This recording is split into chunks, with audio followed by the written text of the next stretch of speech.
सब ने मेरी राम राम भाई, जय हो हमारी संस्कृति, जय हो हमारे गांव। मैं हूं विक्की हरियाणवी और लगातार जो है अलग अलग बड़ी बड़ी शख्सियत तुमने रूबरू करवाते रहा। हाँ, इसी कड़ी में आज बहुत दिन बाद मिले हैं हरियाणा के सबसे लोकप्रिय विधायक भाई कुलदीप वत्स बादली से। विधायक जो हैं उन तक बात करवाएंगे, कई दिन तक कई बात इकट्ठी हो रही हैं। राम राम जी। राम राम भाई विक्की, कैसे हो आप? तबीयत कैसी है? तबीयत ठीक है आप भाई? ठीक है।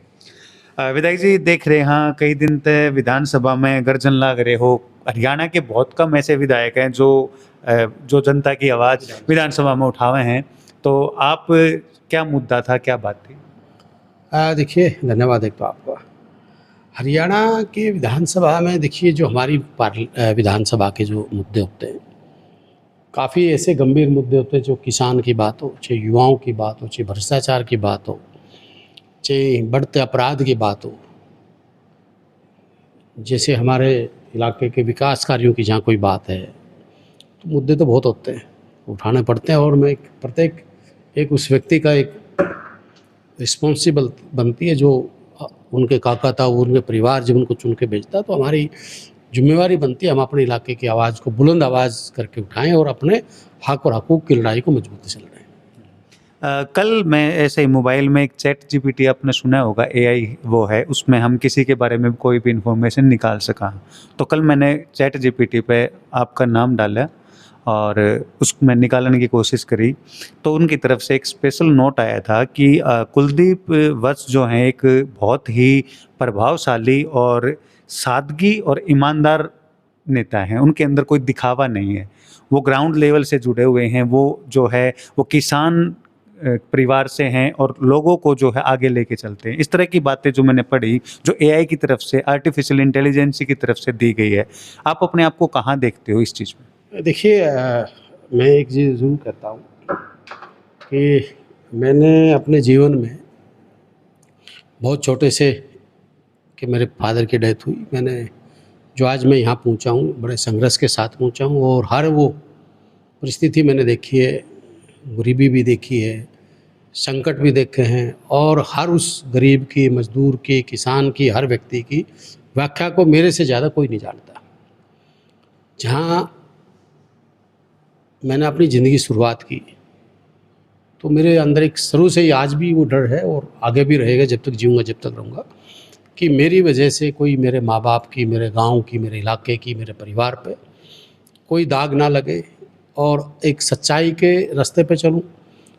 जितना हो सके, मैं ये तो नहीं कहता कि भाई मैं हर व्यक्ति के लिए मैं कर पा रहा हूँ, पर ये भी ज़रूर है, जो मैं जितनी मेरे से बल पड़ती है, जो मेरे हाथ की बात होती है, मेरी ये कोशिश रहती है कि प्रत्येक व्यक्ति का मैं भला कर सकूँ।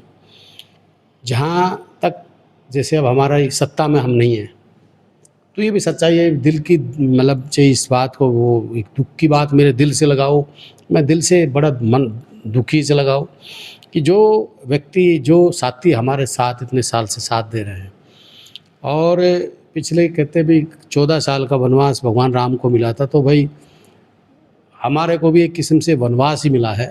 भाई जो हम लोगों की जो सेवा करनी चाहिए थी, उस तरीके से हम सेवा नहीं कर पा रहे।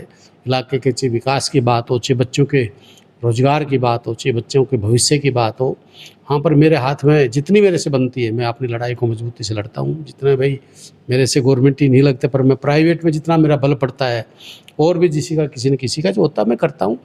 और मेरी कोशिश ये रहती है कि भाई कोई व्यक्ति ये ना कहे कि इस व्यक्ति में कोई घमंड, अहंकार या कोई छल कपट या कोई भ्रष्टाचार, इस तरह के मैं जीवन में, मैं तो भगवान ने दोबारा मुझे जन्म दिया, तो मैं, मेरे काका ताऊ है, मेरा परिवार है। मैं तो आज भी कहता हूँ, और पहले भी कहता था, इलेक्शन में भी कई बार लोग इलेक्शन में कुछ होते हैं, बदल जाते हैं, मैं तो एक जरूर बिल्कुल आज भी कहता हूँ, बादली हल्के के प्रत्येक व्यक्ति कि अगर मैं अपनी चमड़े की जूती बना के परा दूँ, मैं बादली हल्के का एहसान नहीं उतार सकता। मेरे पर बहुत बड़ा एहसान लोगों ने किया है, और लोगों ने बहुत मेरा भरपूर जो साथ मेरा दिया है, छत्तीस बिरादरी ने मेरा साथ दिया है, हर उस व्यक्ति ने मेरा साथ दिया है, जिनका मैं जीवन भर ऋणी हूँ।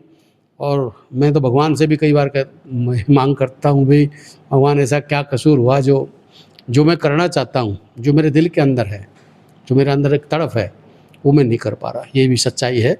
और ना बादली हल्के में आज अगर अपना सत्ता होती, और सत्ता में अगर हम रह के फिर मैं लोगों का गुनाहगार होता अगर मैं वो काम नहीं कर पाता। तो मुझे इस बात की टीस आज भी है भाई, जब तक एक बार इन लोगों का मैं कर्ज नहीं उतार लूँ, जब तक मैं अपना पूर्ण रूप से संघर्ष जारी रखूँगा।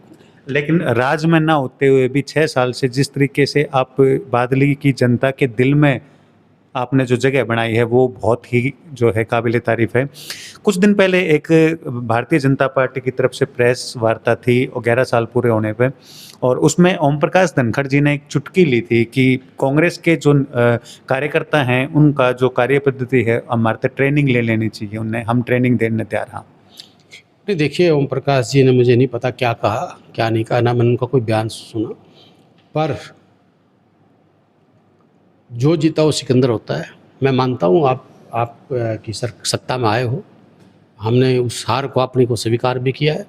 जहाँ तक ट्रेनिंग लेने की बात है, मैं तो ओम प्रकाश जी एक ज़रूर कहूँगा, आप अहंकार और भ्रष्टाचार को छोड़ के अपने अंदर खुद सीख ले लेते तो शायद कुलदीप वत्स आज विधायक नहीं होता। कभी ये है, भगवान ने बहुत अच्छा मौका दिया था उनको, और 11 महकमे के मंत्री थे, पावरफुल मंत्री थे, सेकंड सीएम थे, और पार्टी में सेकंड के पार्टी के किस्म से जो पार्टी का पितामह बन के बैठा था, अध्यक्ष भी रहा। पर लोगों के बदला बदली की राजनीति के अलावा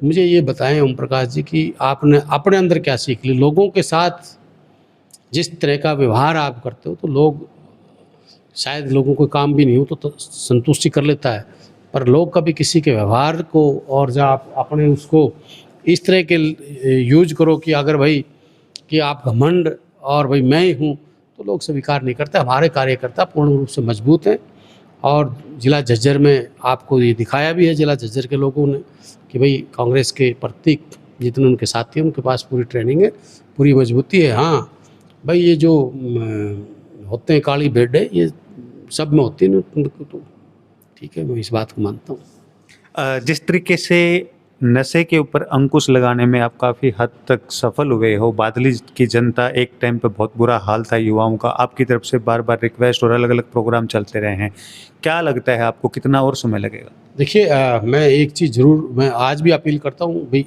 जो युवा हमारे हैं भटक रहे हैं आज, देखिए इसमें सबसे बड़ा मैं सरकार का फेलियर मानता हूँ।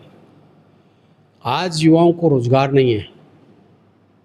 एमए बीएड, बीएससी बीएड लड़के आज डिप्लोमा करे घूम रहे हैं। आज जो बीएससी बीएड लड़का एमएससी 18,000 17,000 की नौकरी करने पर मजबूर हो रहा है। तो सरकार किस बात की कहती है कि हमने देश में रोज़गार दिया है, हरियाणा में रोज़गार दिया है। आज पूर्ण रूप से भ्रष्टाचार इस प्रदेश और देश में चल रहा है। अपराध आए दिन मर्डर हो रहे हैं, खुलेआम मंथलियाँ मांगी जा रही हैं, सरेआम नशा, बच्चे नशा का जो कारोबारी है, जो व्यापारी हैं। हमने बादली हल्के में काफ़ी अंकुश लगवाया, और मैं तो बादली के युवाओं का धन्यवाद करता हूं, खासकर बादली गांव के युवाओं का भी, और अपने बादली हल्के के युवाओं का भी, जिन्होंने खुद इसमें मेरा साथ दिया। जैसे लोगों ने, बच्चों को पता लगती थी तो मेरे को मैसेज आता था, भाई इस गली में स्मैक बिक रही, इस गली में नशा बिक रहा है। तो उस टाइम हमारे वसीम अकरम जी थे एसपी, और अपने आरपी जैन जी भी आए, तो काफ़ी कुछ महकमे के साथ मिलकर हमने उस पर कामयाबी की।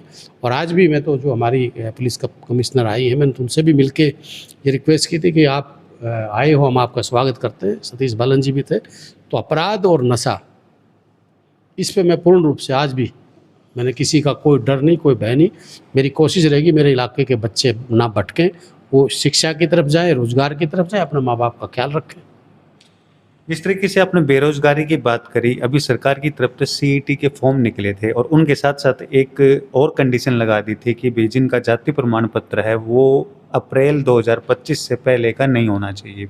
तो उसके चलते लोग बाग नया जो है जाति प्रमाण पत्र बनवाने के लिए गए, तो वो साइट जो उनका सरल है वो काफ़ी लोगों के लिए कठिन हो गया।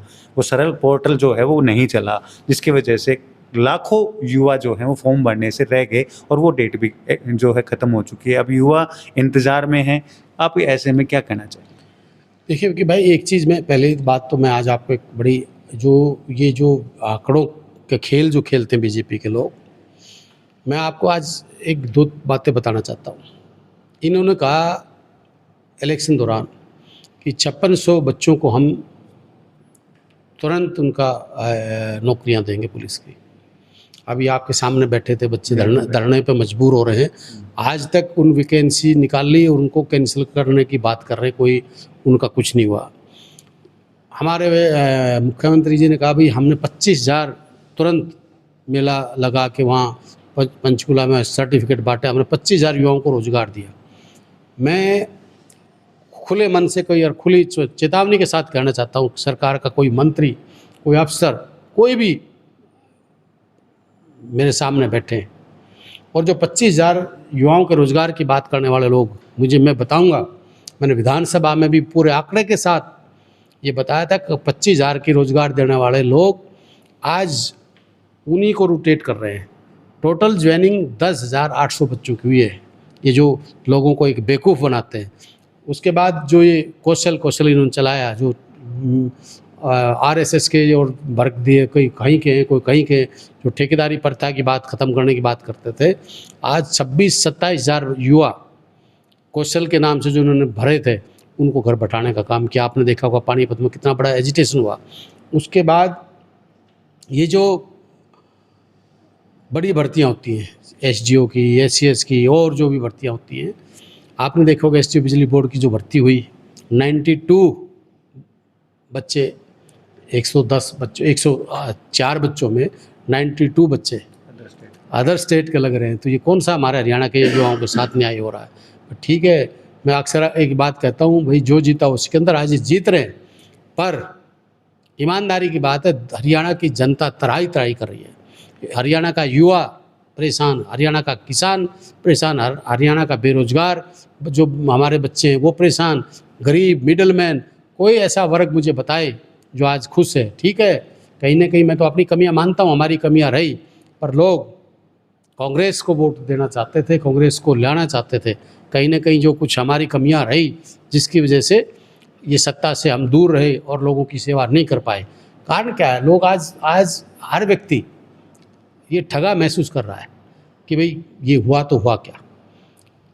रोजगार की बात करते थे, लाठियां दे रहे हैं, किसानों को लाठियां मार रहे हैं।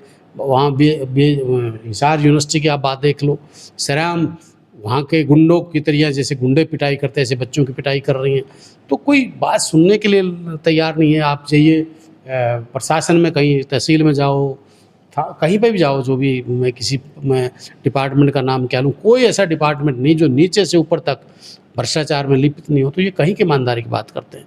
लोगों को कुचलने का, मारने का और लूटने का काम किया है और हर उस व्यक्ति की आवाज़ को दबाने का काम किया। तो हमारे आप जैसे यूट्यूब से जो हमारे भाई मीडिया के साथी जो बातों को लोगों के सामने उजागर कर देते हैं, और ना नेशनल मीडिया, प्रिंट मीडिया जो भी है, वो कहाँ लोगों की बातों को उजागर करते हैं। तो मैं आज ये बात आपको बड़े दिल दुख के साथ कहना पड़ता है कि आप लोगों के अंदर की भावना बैठ के सुनो। आज लोगों के अंदर भय है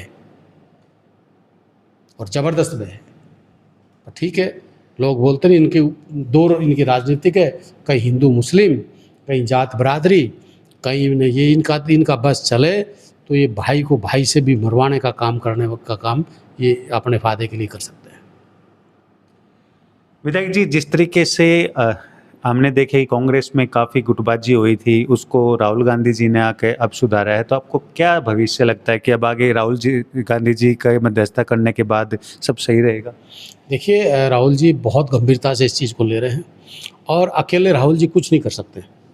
राहुल जी दिन रात मेहनत कर रहे हैं, पूरे देश में घूम रहे हैं और वो पार्टी का एक अच्छा सच्चा सिपाही बन के, वो नेता बन के नहीं, सिपाही बन के काम कर रहा है। और इसमें चाहे वो हरियाणा स्टेट की बात हो, चाहे अदर स्टेट की बात हो, तब तक कोई मकान है, उसके पिलर मजबूत नहीं होंगे तो मकान नहीं रुक सकता। तो यहाँ हरियाणा के जितने हमारे सीनियर नेता हैं, उन्होंने सब ने मिल के मजबूती से साथ देना चाहिए। ये हमारी आपसी फूट, जो हमारे कुछ अंदर ही ऐसे जयचंद बैठे जिनकी वजह से हमारा नुकसान हुआ है। और कांग्रेस पार्टी अगर हरियाणा में इलेक्शन जीतती तो मैं आज आपको बड़ा इसके चैलेंज के साथ कहता हूँ कि अगर हरियाणा में कांग्रेस होती तो दिल्ली में कांग्रेस होती और उधर महाराष्ट्र में कांग्रेस होती, और मैं कहता हूँ सेंटर में नरेंद्र मोदी की सरकार नहीं होती।